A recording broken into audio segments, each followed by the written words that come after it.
In 2015, a genetically modified salmon hit the North American market. Now it's being farmed in Australia and it's coming soon to a store near you. But if you're worried that it might be showing up in your sushi someplace down the line, don't be. This salmon won't be joining the sushi train anytime soon. That's because this salmon is a little different. It's bigger, grows faster, and doesn't really belong in the wild. This salmon is called Aqua Advantage and it's produced by a company called Aqua Bounty. And while it's not the first GMO salmon, it is the first to receive regulatory approval for human consumption.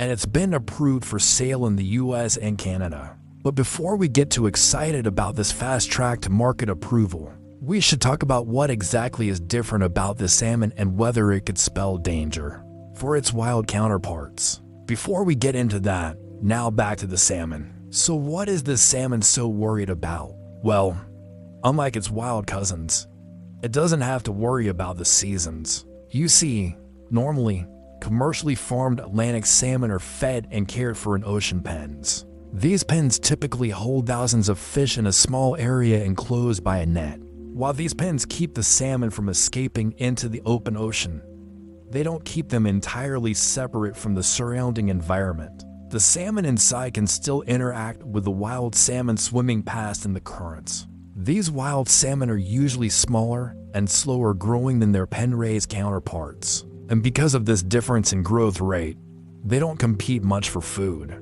But in the winter, when the days are short and the water's cold, both wild and farmed salmon stop growing. Instead, they just sort of maintain their size until conditions improve. This seasonal growth pattern makes it take longer to get to market size, which means more time and money spent on fish feed and labor. It also means that there is a predictable lull in the supply of farmed Atlantic salmon each winter.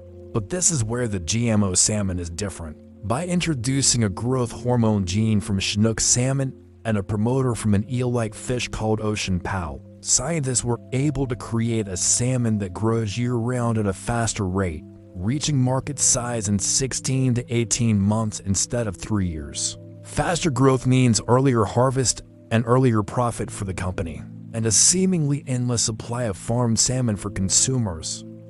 But not so fast. While this might seem like a simple solution to an easily solved problem, things aren't always so clear-cut. One of the main concerns with farming any animal is how it might impact the surrounding environment. When it comes to genetically modified organisms or GMOs, there are concerns about what will happen if they escape and interbreed with wild populations or simply outcompete them for resources.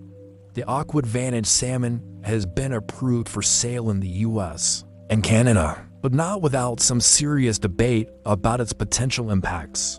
The good news is that right now there is no way for the Aqua Advantage salmon to get into the ocean. Currently, Aqua Bounty raises their fish in land-based, contained tanks, meaning there's no opportunity for the fish to interact with wild salmon.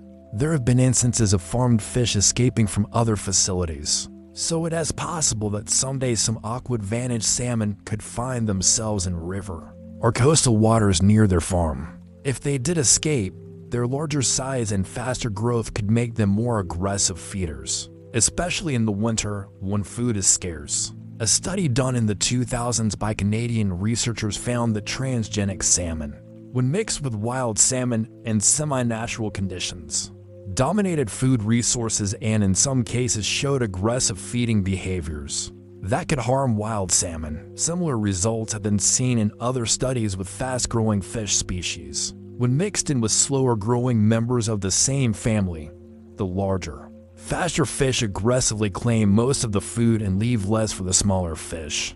This isn't necessarily a good thing for the ecosystem. Some fish species can be pretty picky about who they breed with, but when conditions are less than ideal, they might be more willing to mate with just about anyone. This is called the Trojan gene effect after the Greek myth about the Trojan horse. In this myth, the Greeks pretended to sail away, but then snuck back into the city of Troy by hiding inside a giant wooden horse. They didn't look like a threat, so nobody stopped them. But once they were inside, They opened the gates for the rest of the Greek army and the city was captured. Similarly, in some fish species, initial advantages in mating success can lead to long-term population declines. If GMO salmon were to escape and breed with wild salmon, it could change the genetics of wild populations. Since the aqua-advantaged salmon grows faster, it would likely produce more offspring than wild salmon, and since it's bigger, it would be better at defending those eggs and young. Offspring with desirable traits like rapid growth would be more likely to survive and reproduce themselves. This could eventually lead to wild salmon populations being replaced by salmon with the genes that make them grow faster. While that might sound beneficial, it could actually be more damaging than helpful. Most of us don't think about salmon as being particularly diverse, but no two individuals are exactly alike genetically. A lot of that genetic diversity is invisible to us, but it's what allows the species as a whole to adapt to environmental changes over time. If the genes that make the salmon grow faster become common, that genetic diversity could disappear, making the species as a whole less resilient. If it were to escape, it could throw off the balance of the entire ecosystem, and that is why it is so important that we understand the risks involved in releasing any GMO into the environment. If you enjoyed this video, please like and subscribe to see more.